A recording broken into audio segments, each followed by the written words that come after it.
What if the only thing truly holding you back is the story you keep telling yourself? Today's guest helps people understand how their thoughts, beliefs, and patterns shape the way they live, and more importantly, how to change them. Dr. Heidi Heron is a coach, therapist, author, and expert in human behavior and neuro-linguistic programming, also known as NLP. For more than 25 years, she has helped people break through fear, self-doubt, limiting beliefs, and the mental patterns that keep them stuck. Her message is powerful but simple. Your mindset is not fixed, and you have more control over your life than you think.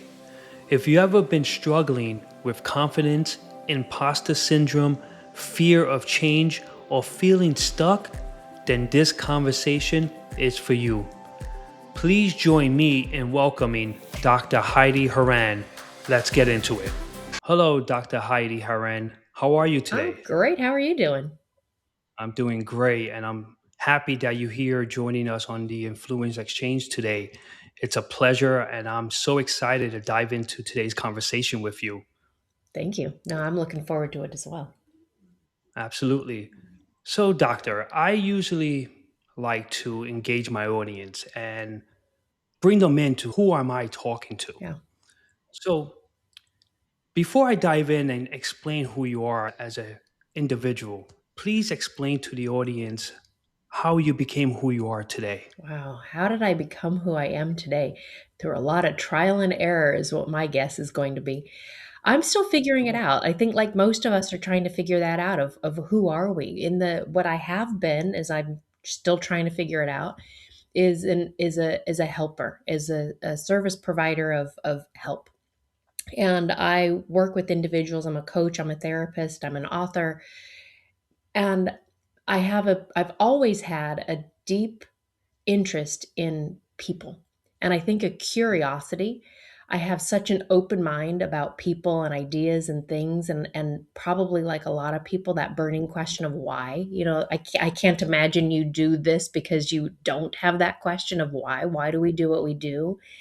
And I always wanted to figure out, like, who am I? Why do I do what I mhm. do? And equally, why do other people do what they do? And what makes people tick? Why does somebody get distraught and frustrated in one situation, and in another person, it doesn't bother them at all? And so, through my whole life, I've always had that level of curiosity. But probably about 30 years ago or so, I picked up a book of neuro linguistic programming, and it just Mm, blew my socks off. And if it weren't so chilly today, I probably still wouldn't have socks on. But it was one of those aspects, and it complemented my degrees in psychology and communication, that gave me understanding of more about the unconscious mind and those patterns and programs that we run. And then for the past 27 years, I've been working with people in from a psychological and a coaching mhm. perspective to understand themselves, get over themselves, and get out from under those patterns that hold people back through coaching, through training, through writing, through helping, and through, I think, also just being me, because I think that's important too, is when people can see, hey, she's just her, and she is, pretty successful. How do I do that?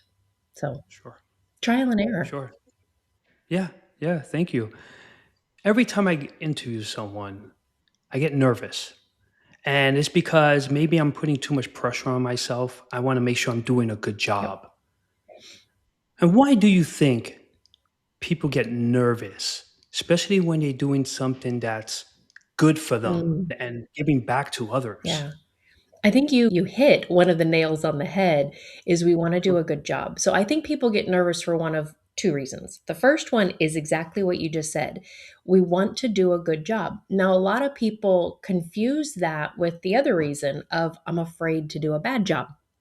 Because we're either, usually our motivation strategy is either moving towards what we want, doing a good job, or away from what we don't want, Mhm. mistaking, doing it wrong, failing, hurting somebody, letting people down. And that nervousness will come from one of the two. And there's usually a different place in our body that we even feel it. That for me, anytime I go on a podcast or I'm speaking or I'm training or I'm meeting Mhm. somebody new, there's a little bit, for me, it's here. It's a little bit of a flutter in here.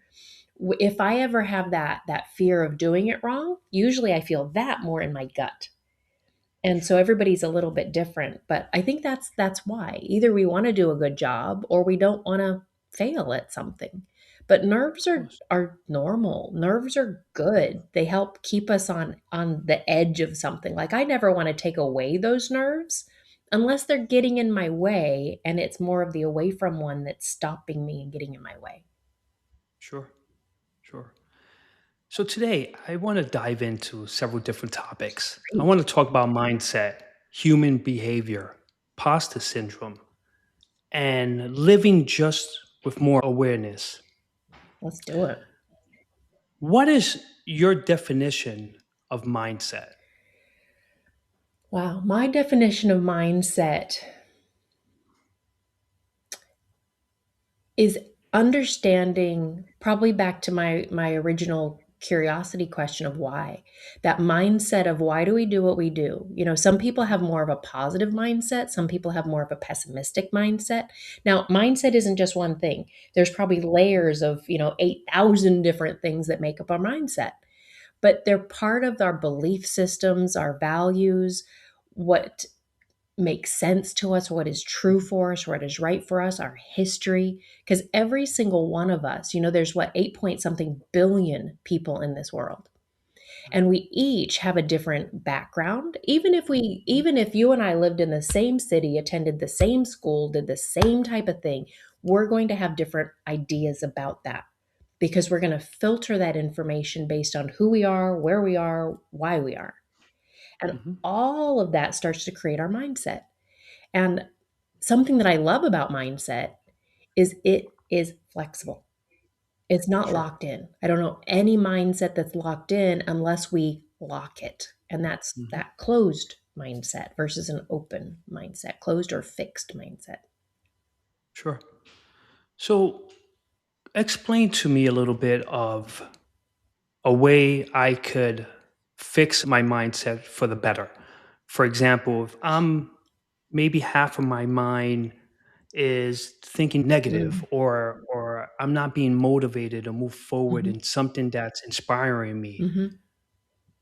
Give me some examples of how to practice a better You mindset. bet.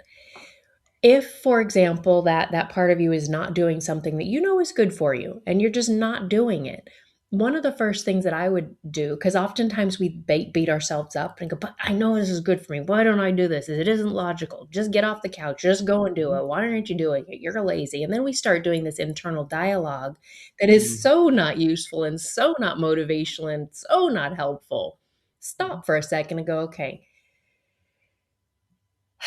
okay, this might sound like a weird question, but what is the purpose of me not doing it? Like, what do I think? Because we've got our conscious thinking analytical mind, and we've got our unconscious mind. That's that non-thinking part that stores all those behaviors, that whole mindset. Mhm. Now, every behavior, even the one that's holding me back, has a positive intention somewhere. Sure. It might be I'm not, let's just take going to the gym, for example. I'm not doing that, even though I know it's good for me. I've got a goal and I've got the time, but I'm not doing it. How come? What is the intention of not doing it? Well, I just want to relax right now because when Mhm. I can relax, I can recharge my batteries. And when I can recharge my batteries, I can be on again and live. So stop for a minute and instead of beating up, just start going, okay, what is the intention behind this? And then if it really is, I need to recharge my batteries, I can then ask myself, are my batteries recharged enough right now to go to the gym? Because maybe the gym is what will actually recharge my batteries, or Sure. spending time with friends, or cooking dinner, or taking the trash out, or whatever it is. We have Sure. more control of our mind than I think we do at times. And I would say the biggest tip that I can say is don't just take it for granted that, "Oh, I'm not feeling it. I'm not going to do it." Question it. Question it, not in a negative, derogatory, condescending way, but in a way that goes, you know what? I think you're trying to help me do something. Help me do what I want to do too. Sure. Sure. I like to challenge myself Yeah. when I may have a negative thought or I'm not sure what direction to go into. Hmm. So I challenge myself. Right. And I mentioned this on my podcast previously. I give myself either a 24 or 48-hour challenge and let's see what the outcome is.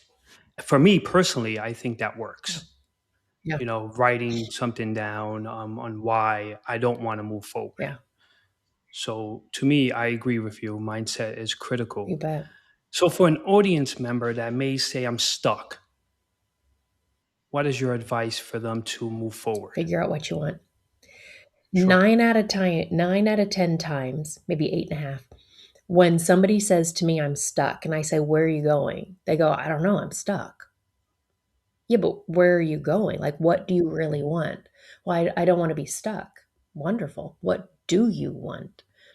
Because we have a, a need to know what direction we're going to.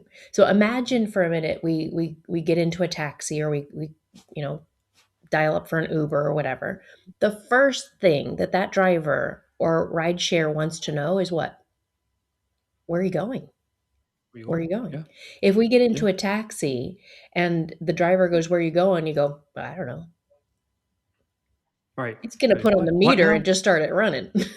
Sure. And we're going to Sure. pay Yeah. for it regardless. But we need Right. to know where we're going.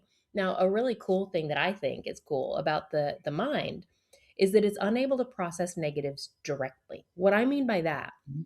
is if I say I don't want to be stuck, the only thing it processes is stuck. I Sure. don't want to be tired. I don't want to be angry. I don't want to be lost anymore. It processes only stuck and lost and angry. And that's where it takes us to. So I don't want to be is just like saying I want to. I want to be less frustrated. I might be a 9 out of 10 on frustration. Less frustration is an 8.99. So what do you want? Get real specific about what do you want? How is it going to show up in your life? What's it going to feel like? What will you experience in life? How will other people notice your wherever you're trying to go? And the Sure. moment we have that destination in mind, it's easier to see options about how to get there. But if we don't know in the first place, it's like Yeah. I reminded right now, Alice in Wonderland, she dropped through the hole and Sure. she saw the cat. I can't say Yeah. Cheshire cat, and said, "Hey cat, where do I go?" And he said, "Well, where are you going?" And she said, "I don't know." And he said, "Then it doesn't much Mhm. matter anyway, does it? Yeah. Gotta know which way we're Yeah. going." I don't know where you're Yeah. going. That is spot Yeah. on. People get stuck. And when I'm talking to my audience, is when you're stuck, it could be several reasons. The people around you, your surroundings, Hmm. with people probably providing those negative thoughts Yeah. that you're probably going to say, okay, I will do that, the gym, for example, tomorrow. Right. Tomorrow comes, oh no, I would do it the next day.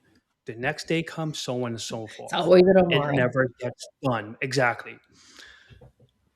So, what is your advice for removing that negativity, removing those people or surroundings or whoever it is, taking those people, eliminating those people from your lives so then you could do something positive and move forward? Well, I guess my question back to you would be, do we have to remove the people, or can we remove the belief that surrounds it? I love that.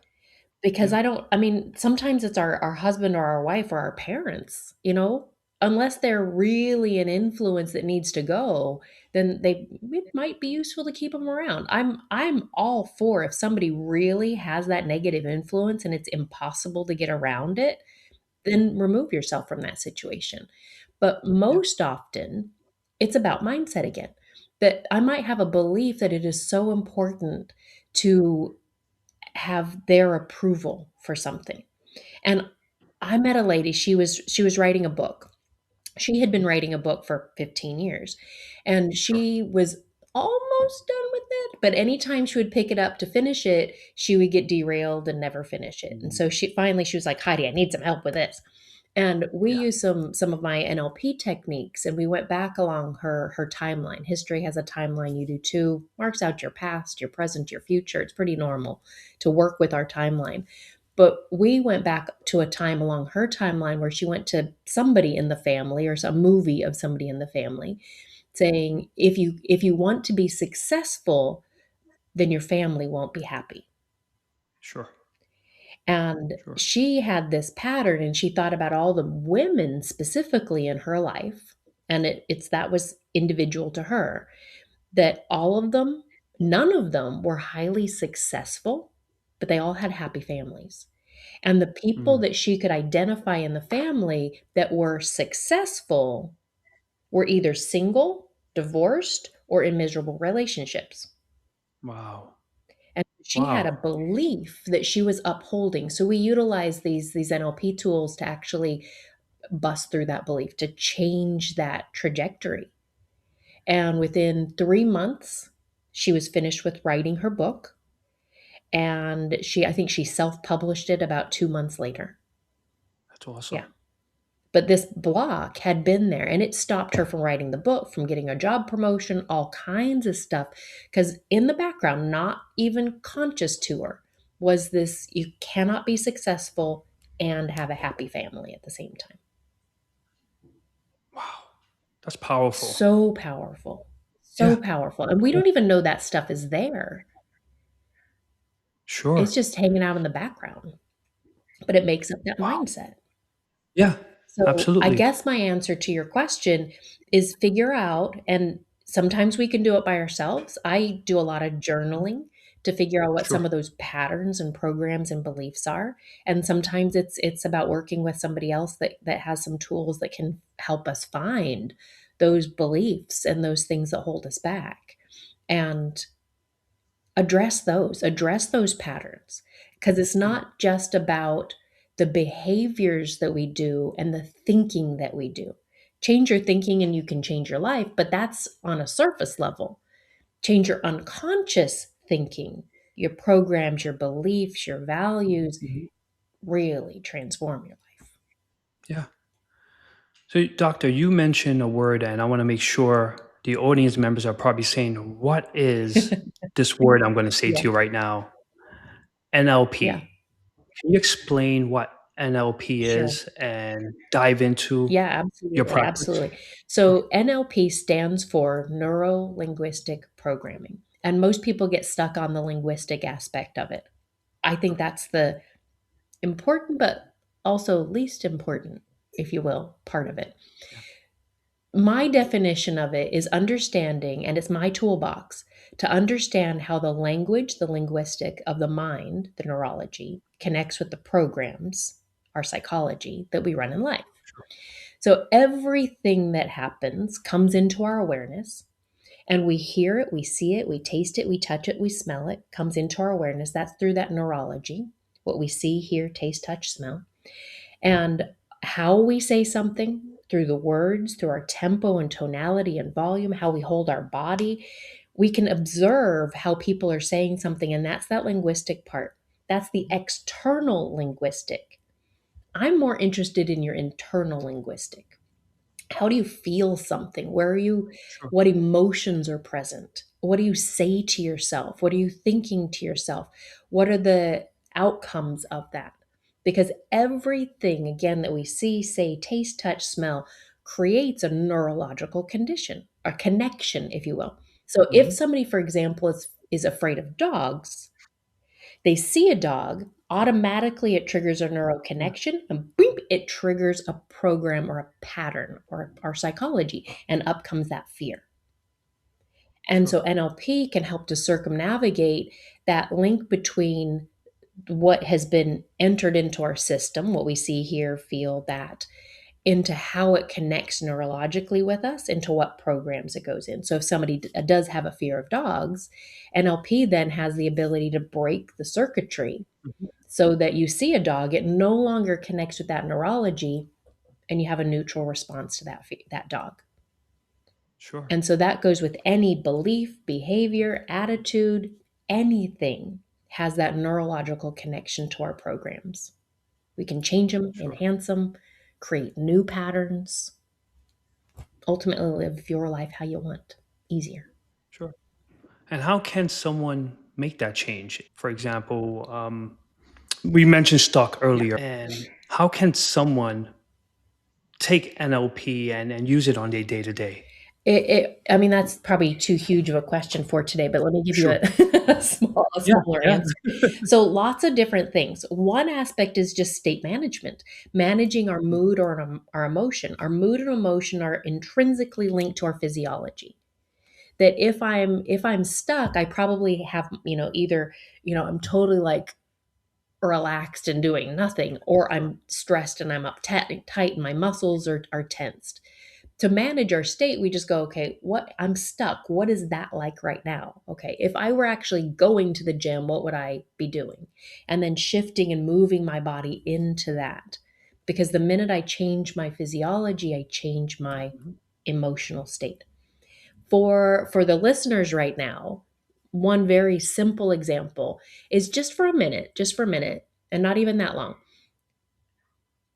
Show yourself or show me what sad looks like. Can you show me what sad looks like? What does your sad look like? Yeah. And most people do that. Most people look down, lip Look comes down. out. Yeah. "Huh." Show Yeah. me sad again. Now just look at your ceiling. Can you still be sad and look at the ceiling? No, that's funny. It's and I say it's funny And funny because and you're sad don't go 100%. together, do they? Yeah. Yeah. Right. Right. What's funny about it? Yeah. What's funny about it is when you're looking down, you feel down. Your Yeah. body Yeah. feels rejected. Yeah. That's at least I how just looked your up, body's feeling. Yeah. right, Yeah. and it's simple, as you said, you look up and I felt more relieved. Yeah. Now, here's another interesting thing. NLP looks at what we call eye accessing cues, that I can watch Sure. your eyes move and see where you're Mhm. gathering information, where you've stored information. I use this to ask better questions and just Sure. understand where a person's at. When somebody's looking down, when they're Mhm. looking down into what's your left, their right, this is what we call the kinesthetic. So they're in feelings. So if I'm looking down here, I'm feeling. And so if I'm sad and I'm down here, then I'm probably connecting to an emotion. If I'm Sure. looking on my other side, my left, your right to you, this is our internal dialogue. And so Mm. this I'm talking to myself. And so if I'm down here going, yeah, I feel really crap. Oh, so Sure. sad. Do I feel it? Yeah. Oh, look at that feeling. The minute you pop up here, we don't store emotions, we store pictures. We store Yes. visualization up here. And so I can't feel in the same way when I look up. And that's one tiny little tip for state management is just change. That's part of your physiology, but just look up. That if somebody's stuck, sometimes they're either, God, I don't know where to start, and we're stuck in that internal dialogue. Look up. I don't know what to do. It feels like crap. Look up. Look up. It might not it might not do anything other than get you out of that. But once we're out of Sure. that, we can take a next step. We can do Sure. something different. Anything. Yeah. Anything. So that's one example of using NLP in a day by day situation. I think the other thing that I'd like to bring to our listeners' attention, it's kind of a weird thing, but our thoughts are coded. So if you've Mhm. ever had, let's say we're stuck with something, and we go, "Oh, I'm just so stuck." We even somebody does this, "I'm just stuck."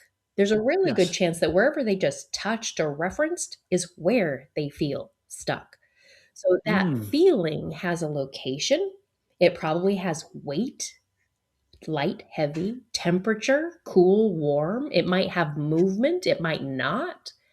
One of the simplest things that I like to do with people is find, where do you feel stuck? Is it in your head, your heart, your chest?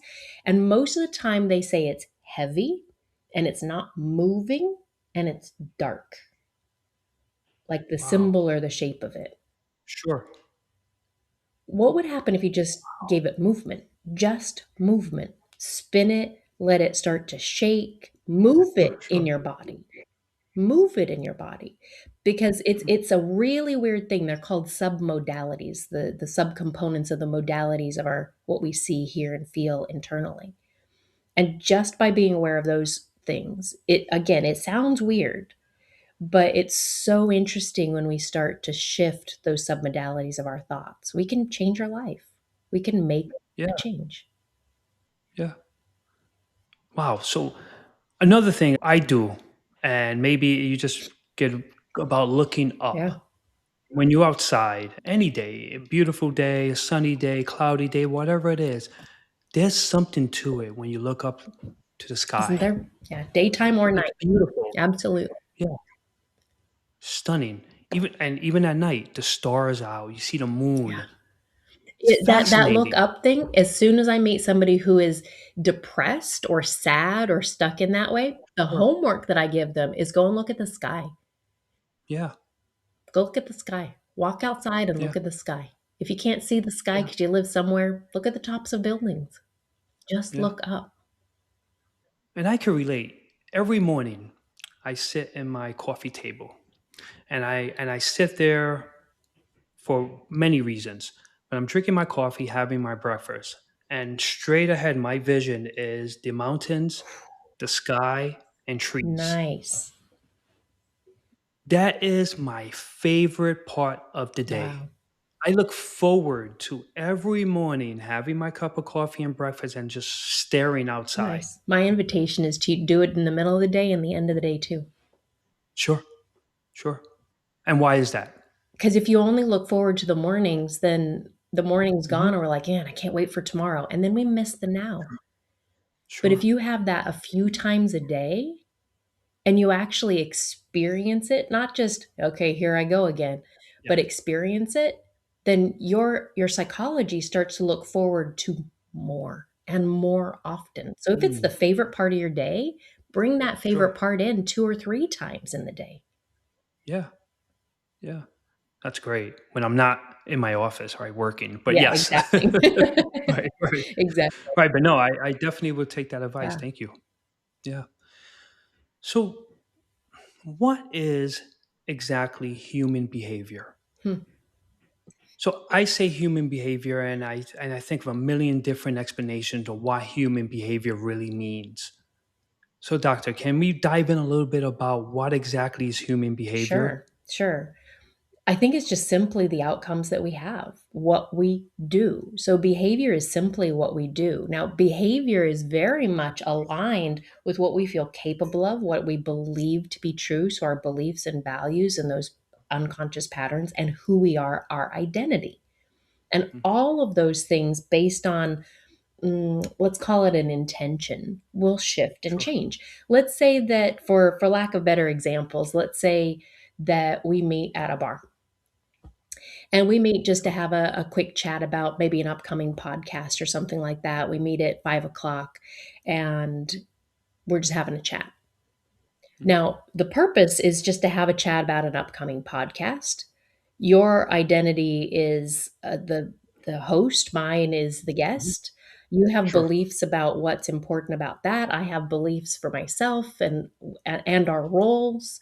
We have capabilities of being able to have a great conversation, and our conversation will be great, and our behaviors will be a wonderful conversation. Maybe I'll have a glass of wine, and you might have a beer or a wine or a cocktail if you have alcoholic beverages. No problem.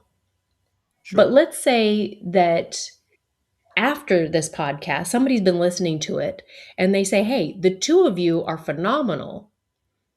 Can we meet up and do a series? And can I interview you to do a series on something? And both of us are involved in that. And we go, yeah, let's meet at that same bar. So we go back to the Sure. same bar. The intention is a little bit different. Now, the intention is it is a business meeting, potentially with some income in there, change lives, and lots of people are going to be impacted. And we're meeting with somebody else. We bring a Sure. different version of ourselves. We bring that identity that is more that Mm. professional self. Same Absolutely. environment, though. We've gone to the same bar, but we're bringing that different version of us. I have different beliefs about what's appropriate, the kind of conversations we're going to have. You have different beliefs and values that you're going to bring into that as well. We have the capabilities of it, and our behaviors are still our behaviors. But I'm going to venture to say I'm not going to have that glass of wine that day because my Mm, belief system says my behaviors. I'm not going to have a glass of wine when it is an important business meeting. absolutely. And so our behavior changes and that Yes. same environment, but it changes the whole outcome of it. We have multiple different levels of behaviors that we do, and not all behaviors are relevant in every context, every situation. How I behave at Sure. church at a wedding is very different than how I behave at church on a Sunday. Sure. Yeah. Different But behavior. yeah, I noticed, for example, I like sports. So the way I'm going to behave watching my team win or lose, it's different how I'm out with my wife and family having Yes. dinner. Yes, absolutely. Different Absolutely. behavior. Yeah, I would hope Sure. so. I would No, hope so. totally. Yeah. Right. Bring me more bread rolls now. Right. Yeah. Let's go. Love it, No. love it, love it. Exactly. But that is interesting. I never really thought about behavior like Yeah, that. yeah. You know where it was really interesting noticing behaviors, for me at least? Um, I would talk to a lot of my clients during COVID when everybody was at home and working from home, and some people Yes. said to me about their spouse. Like, I remember this one guy, we were talking, he goes, "I don't even know if I know my wife." And I said, "What do you mean?" "Well, she's at home, she's, like, nice, and she's, you know, Mhm. nurturing, and she's supportive, and I have seen her in work mode, and she is not so nice, and she is Right, very right, right. direct and very Sure. like, I don't know who this person is." So, Right, oftentimes, right. we saw a different side of our partners and our friends if we lived with them and everybody's in Sure. lockdown still working, and it was Yeah, fascinating, fascinating. yeah. Wow. And why is different behaviors so important? Like I said, example, I sports. I'm going out Context. dinner with my family. You're going to a wedding. You're hanging out with the girls or the Yeah, boys. Date context. night out or whatever it Yeah. is. Why is it so important to I have think it's different important behaviors? because there's a different context and a different intention and a different purpose and a different meaning behind everything. And when we don't understand that, that's when communication issues happen. You know, parents have a hard job because parents have to teach their Mhm. kids the nuance between we're at the sports ground and we're at something quiet and somber today. We can't run around. But, Sure. tomorrow afternoon we're coming back and you can play. Right. Right. You know, why Yeah. why it's different, but it all comes back down to context and the meaning behind something. And it's sometimes a simple nuance, but there's a saying that says communication is the response you get. And sometimes if we don't Communication is the understand the nuance of something, sure. communication misses the mark. Mhm. But it's an important thing to know, isn't it? It Yeah. is. It is, and I definitely learned something new when it comes to behavior. I never as I said, I never really thought about it Yeah. deeply Yeah. as the way you just explained it to us. Cool. So, yeah, Happy to share. thank you for that. I love that. Good. I love that. So, let's dive into imposter syndrome. Okay. What is the definition? And let's talk a little bit about Cool. it. I don't know if there's one specific definition of it, Sure. but in my words, I would say it's the fear of being found out. So many Mhm. people sit in front of me and they, look great. They have the part, they are successful, their resume reads phenomenally. And they maybe just got a Mhm. new job or maybe it's an old job or something. They're like, Sure. all right, I'm afraid they're going to find out that I'm not all that they think I am.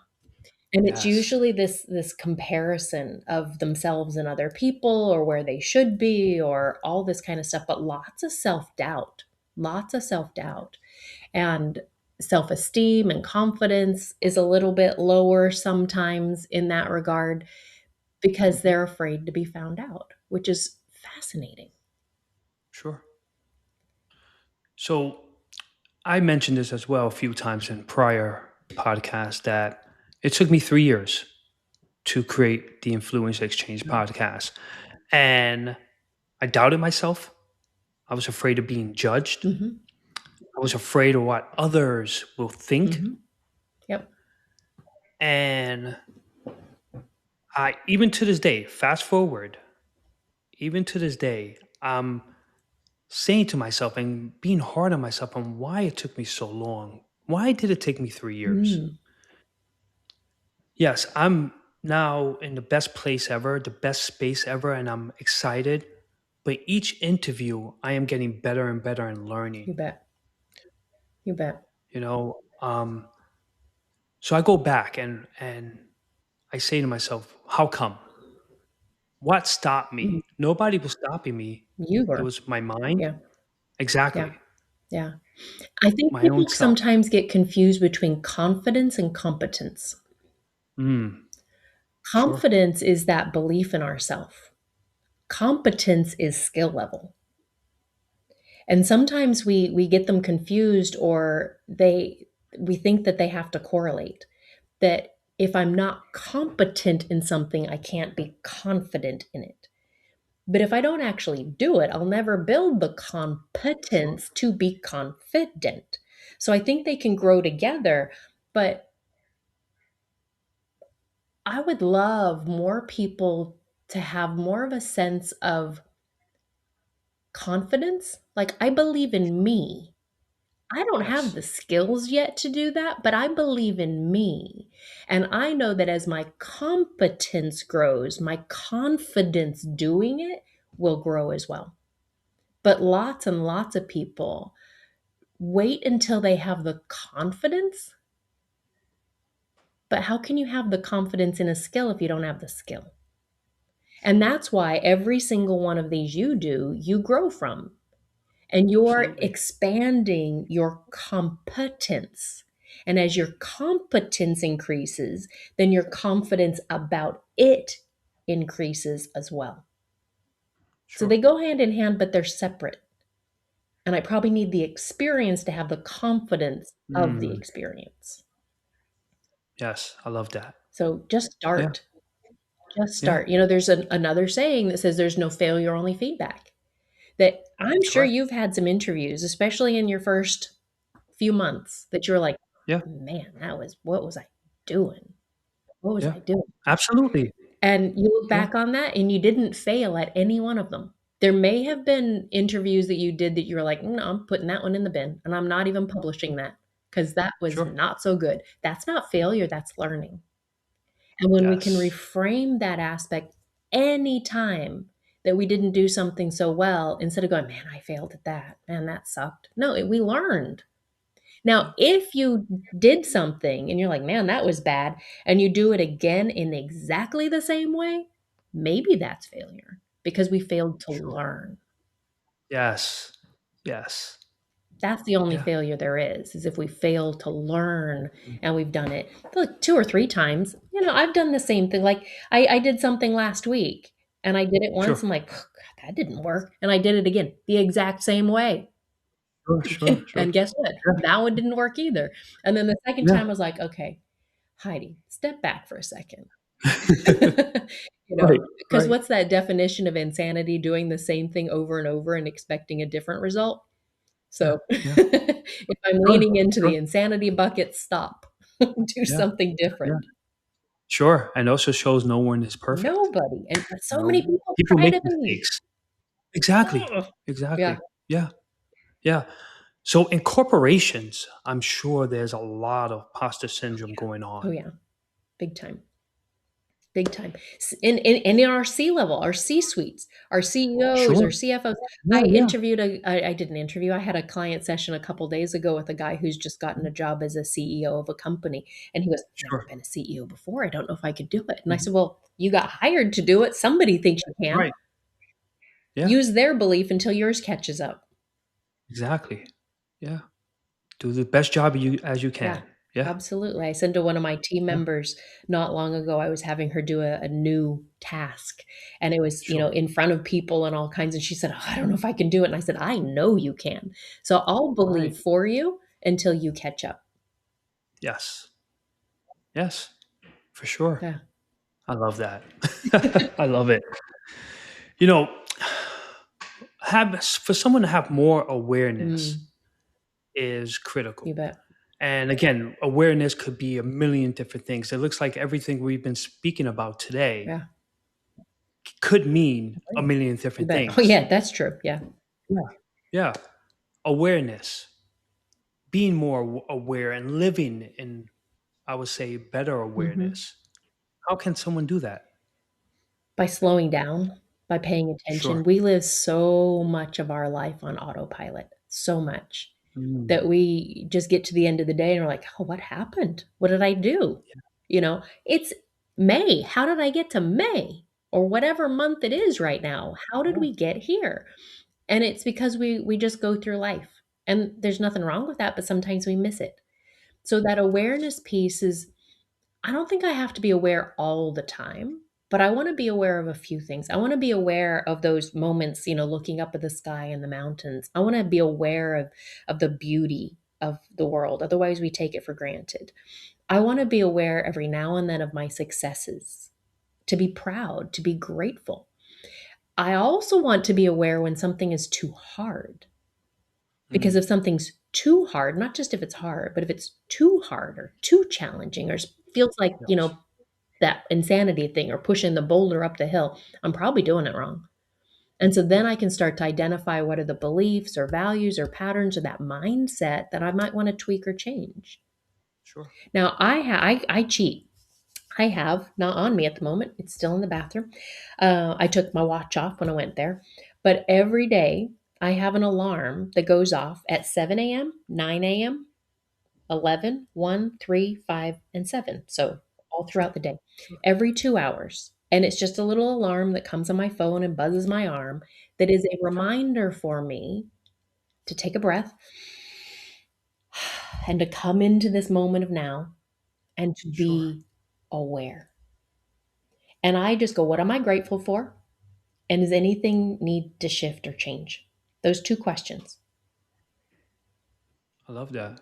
What is that? 7, 9, 11, 1, Mhm. 3, 5, 7, 7 times, 7 times a day.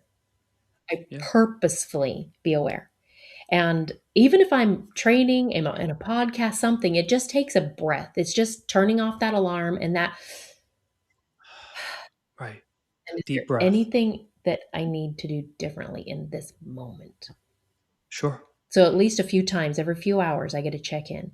It might seem excessive. I don't think it is because it's life's important. Yes, it Spent is. so much of life, as most of us have, on autopilot, just letting it happen Mm. instead of Yes. in my driver's seat, taking responsibility, being in charge of it. Because if there's something I can do differently, that's up to me to do, not somebody else. Absolutely. Yeah. Yeah. So as much as I can, I try and walk my talk. Yeah. That was great. And how does it make you feel?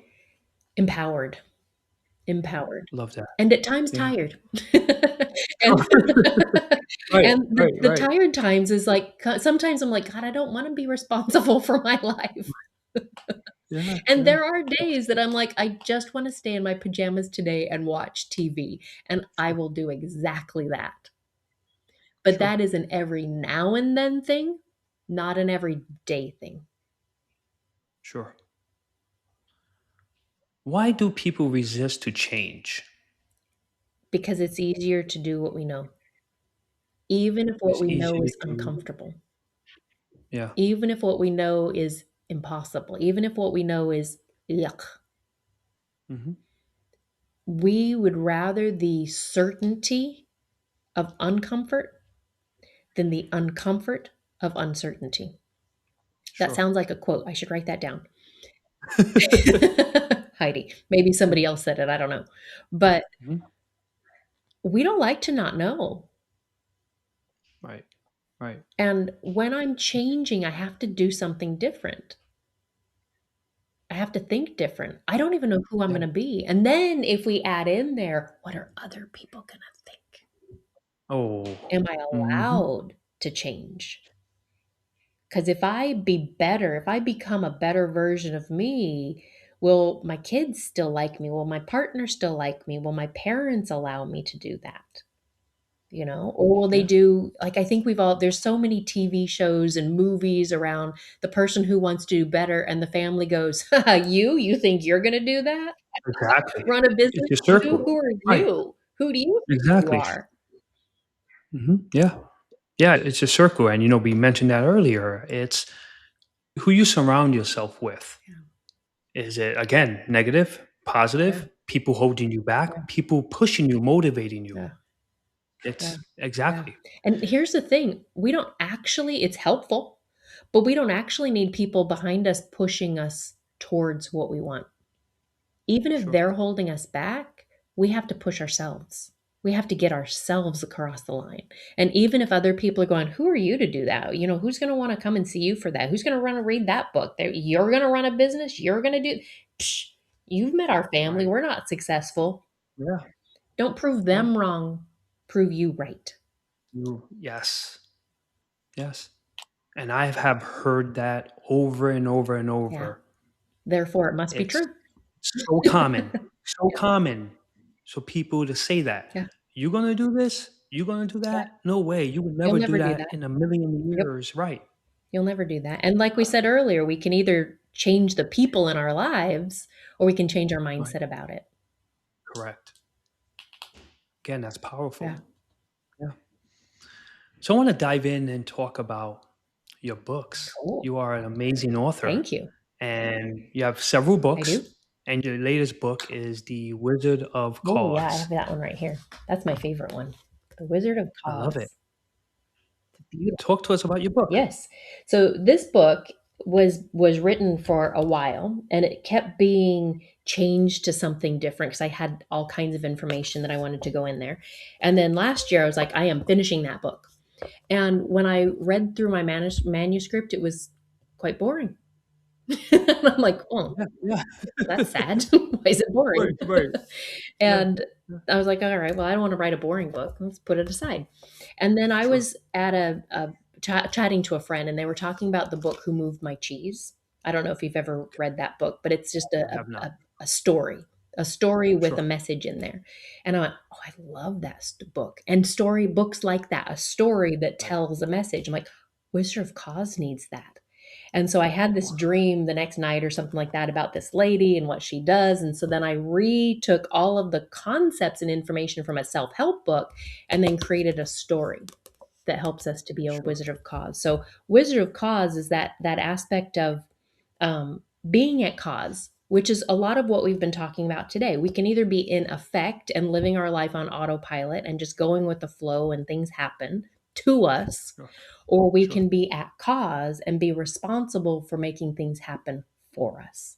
And so this is about how do we get out of the cycle, the rut, the stuckness? How do we get away from the labels that we've put on, the masks that we wear, and come back to our true, authentic self and step into the driver's seat of life and live at cause? Yes. Love that. So for the audience, make sure you go to the episode description, and I will be posting everything and where to find Beautiful. the book and where to purchase it. Wonderful. So I usually like to ask my guests one final question. Great. What final thoughts or message would you like to share with the world?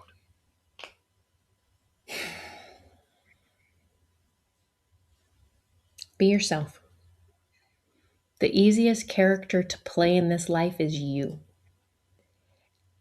And if it's hard to be yourself, figure out what's stopping you and standing in your way so you can transform those things to come back to you. Because I believe we're born whole. And then these layers of beliefs and ideas and thoughts get put into us. And then our job as adults is to chip away those layers to just become us again. Be yourself, I love that. And I want to piggyback off of that. please. Next time someone is sad or feeling down and you are looking down, look up. Look up. Indeed. Well, Smooth. Doctor, yes, it's been a pleasure. Thank you so My much. pleasure. I appreciate your time, and I'm looking forward to the next time we have another Me conversation. too. Me too. Let's do it. Yes, take Thank care. you. Before I go, I just want to say thank you. Thank you for pressing play. Thank you for listening. Thank you for watching on YouTube. I truly appreciate you taking the time to be here with me. And if you're watching this on YouTube, make sure you hit the subscribe button. And if you're listening on Spotify, Apple Podcasts, or any other platform, follow the podcast so you don't miss out on the next episode. Because we're going to keep having real honest conversations like this. And remember, your influence grows every time you choose courage over comfort. I'm JV. Stay curious, stay consistent, and keep influencing others.